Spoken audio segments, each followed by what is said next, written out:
Hello and welcome to the Coaches Show. I'm Kyle McKenna, head football coach at Brooklyn Tech High School.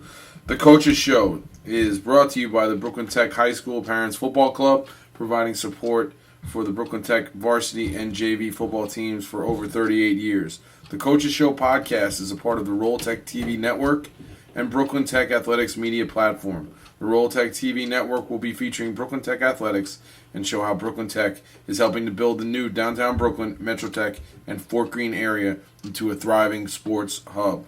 This week on the Coaches Show, episode 13, we are talking about this week's loss to Port Richmond in Staten Island this past Saturday, 36-12. Game filled with controversies and some good play on both sides.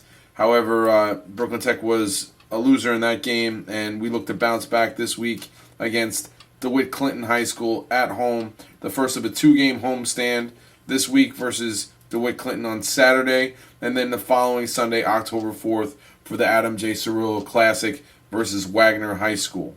So we'll start off talking about the scores from all of our opponents that played last weekend. First of all, Lincoln played Tottenville. Tottenville won that game 35-21 last Friday night. Midwood went against New Utrecht. Midwood won 14-12, also last Friday night. South Shore was a 32-6 winner over Newdorp. Fort Hamilton, 38, Canarsie High School, nothing.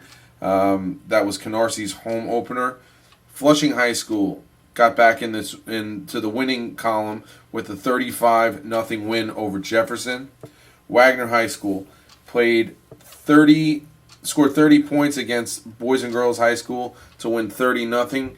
And Brooklyn Tech's opponent this week, Clinton High School, went against Campus Magnet in the Bronx, and Clinton won that game 36-20, which was a heavily offensive game. Also, touchdown scored on both. I think there was a punt return and a kickoff return. Some takeaways from the Port Richmond game. The Port Richmond game, we went in there, it was a 14-6 halftime score. Port Richmond was able to pick up a fumble by Minju Kim and take it back for a touchdown in the first quarter, then scoring on a pass play to, I believe it was Oni, Cotton to Oni for the second touchdown of the first half. Brooklyn Tech with Minju Kim scoring a 5-yard touchdown. Made it a 14-6 game at halftime. After halftime, we come back out. Port Richmond scores another touchdown. It's 20-6 at this point. And then we had a controversial play where a punt went over the line of scrimmage and then bounced back, and the officials called it a live ball, which is the complete wrong call.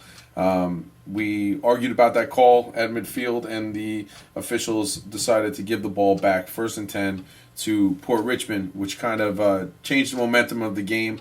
It's not in any way the only thing that happened in the game. We missed way too many tackles, and we turned the ball over way too many times, and those two things will not usually lead to victories. So when all was said and done, it was a 36-12 win by Port Richmond. No respect taken away from Port Richmond. They played a good game on offense. We just did not capitalize on all the mistakes that they made when they made mistakes, and we made far too many mistakes ourselves. So we look to bounce back this week against Clinton High School, perennial powerhouse from the Bronx. Fortunately, we do not have to go to the Bronx to play them this week. We have our second home game. Canarsie was our first home game. They're actually coming to Brooklyn Tech Saturday at 12 o'clock for a 12 o'clock start on Claremont. When Clinton had a tough game against Lincoln, in which they lost a couple weeks ago. Lincoln was able to do a lot of things to take advantage of their offense and their defense and beat Clinton 2 weeks ago. But they get back in the win column with a win over Campus Magnet, 36-20 last week. They had 461 yards of total offense, mostly on the ground, 399 rushing yards last week. The leading rusher on their team for last week was Edward Nunez, who had 18 carries for 244 yards. You had a couple of other backs, Johnson and Deshaun Wilson, that also had rushing days of close to 40 yards, and then Jalen Nias had 70 yards rushing for the Wick Clinton against Campus Magnet. Deshaun Wilson is the quarterback. He was able to, like we said, rush for 45 yards. He was also 3 of 7 for 62 yards passing, 1 touchdown pass and no interceptions, long of 30 yards. So we come into our game with a new starter at quarterback. Michael Markovici is going to be starting at quarterback this week, and he was able to play at the end of the Port Richmond game. He's going to come in sophomore and start this game against Clinton. We hope to have Paul Pianin back this week. Paul Pianin has not played yet this year, coming off a strained hamstring, and we hope to have him back in the lineup this week. So everything that we're doing this week, we're trying to get better on offense, cut down the turnovers, have some more takeaways on defense, make all the tackles that we have to make, cut down the explosive plays, and make sure that we're putting ourselves in the best position to win when it comes to playing against a team that you don't want to make a lot of mistakes against. Clinton has always been a good team. They've always been a powerhouse program. They're coached by Howard Langley. He's been the coach up there for a while, but they're assistant coached by Alex Vega, who Coach Vega was the head coach at JFK High School for a number of years. A very good offensive mind. That was a big get for them to get him on as an assistant coach on the Clinton staff.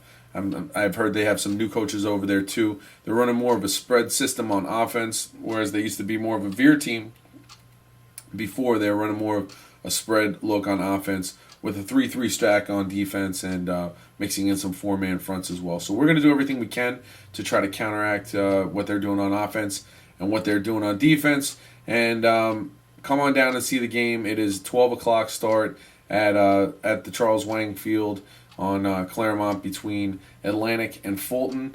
Hopefully it'll be a nice day. We have this home game. We have the Adam J. Cirillo Classic next week, our homecoming game the week following after versus Wagner. That's on a Sunday because the weekend is an SAT day. So we will be playing on Sunday. And we will only have one more home game after that. The other games that we have are at Aviator. We have one home game against Lincoln at Aviator, and we have the one remaining home game on our field, probably the last one until the renovations. We thought that last year, but it looks as though that'll be actually the case. They'll break ground this year. So we'll play against South Shore at home in the weeks to come. If you want to know anything about the college football players, the alumni from Brooklyn Tech that are playing in college, we have the college wrap-up each week on the website. And why don't we take you through exactly what our alumni are doing right now. Okay, Tristan Brown, class of 2014, had 8 rushes for 36 yards in Ithaca's season opener against Union on September 5th. Against Hobart this past weekend, he had 13 rushes for 25 yards and a touchdown. The Bombers move on to the conference schedule next week against Alfred, with Donovan Ortiz playing for the Alfred Saxons. And Brian Gill is on the Ithaca's JV roster, and their first game is this weekend. I believe Donovan Ortiz is also playing on the JV team at Alfred. Dion Mash, class of 2014, had 2 receptions for 8 yards against East Stroudsburg on September 3rd for LIU Post. He saw playing time against St. Anselm as well. The Pioneers of LIU Post will take on Stonehill this weekend. Ayinde Pope is also playing defensive back for LIU. He is a true freshman. Princeton opened up their season this weekend. James Gale's class of 2013. He had 2 tackles and an assist in the Tigers season opener against Lafayette. James Gale's a junior now. Princeton faces Lehigh at home this weekend. Fordham, Lawrence Menya and Kavan Brammer both playing for Fordham. Lawrence Menya class of 2015 and Kavan Brammer class of 2013. Lawrence Menya had an assist in Fordham's season opener against Army, and he also recorded a tackle and an assist against Columbia this past weekend. I was at the Villanova game, and Kevon Brammer actually had 4 targets in the Villanova game. He didn't have any catches, unfortunately, but he was targeted in the Villanova game, and he is healthy right now, which is good. Thomas Plonsky is currently on the Villanova roster. He hasn't gotten to get in a game this year yet, but hopefully that's coming. Stony Brook University has Alpha Gamby from the class of 2015 on it. He is a true freshman, so we don't know if he's going to be redshirted this year or if they're going to break his red shirt. I watched a little bit of the Stony Brook versus the University of New Hampshire game this past weekend, and they are keeping pace with the rest of the Colonial Athletic Association, the CAA, which they call the SEC of FCS football. It's a good conference. It's a conference I played in when I was in college. It used to be called the Yankee Conference. And Stony Brook is doing pretty good. They are 2-0 right now and looking to go from there. So this weekend, everybody I think has a full slate of games, and we will give you a report on how the Brooklyn Tech alumni who are playing college football fared next week on the Coaches Show. Please make sure that you listen to the Players Show, hosted by Sean Flynn, back this week from being out sick last week. He is going to be joined by Casey Basilis. They're going to talk about the Port Richmond game and the upcoming Clinton game.